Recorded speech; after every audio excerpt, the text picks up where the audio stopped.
Le droit de dire non et de ne pas avoir envie d'en faire. Tu as le droit de ne pas être attiré par les cordes, tu as le droit de ne pas avoir envie. Certains et certaines dans la communauté sont présents parce que leurs conjoints ou leurs compagnons font du shibari. Et parfois, il peut être compliqué de dire qu'on n'a pas envie de le faire parce qu'on a ou envie de faire plaisir, ou parce qu'on peut être sous la contrainte, ou parce qu'on a peur également de dire non. Quel l'art des cordes passe par la règle des 4 C. Consentement, confiance, communication, CUNY. Ça veut dire que si tu n'en as pas envie ou pour plein d'autres raisons, tu as tout à fait le droit de dire non. Et surtout de ne jamais être attiré par le shibari. Personne qui pratique, donc je ne pousserai jamais tout le monde autour de moi à essayer parce que je sais que c'est par exemple comme le karaté dont on n'a pas forcément envie d'en faire. Qu'on ne vienne pas me sortir la fameuse phrase de ah mais si t'as jamais essayé tu veux pas savoir.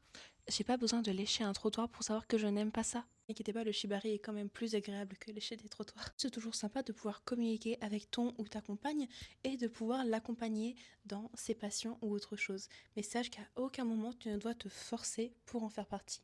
Tu peux essayer, tester, surtout si ton compagnon le présente bien, mais sache qu'à aucun moment tu ne dois te forcer. Déjà que si tu es sur cette page, c'est-à-dire que si tu as l'envie de comprendre et de connaître avant de juger, c'est déjà un pas énorme qu'on trouve dans beaucoup de relations.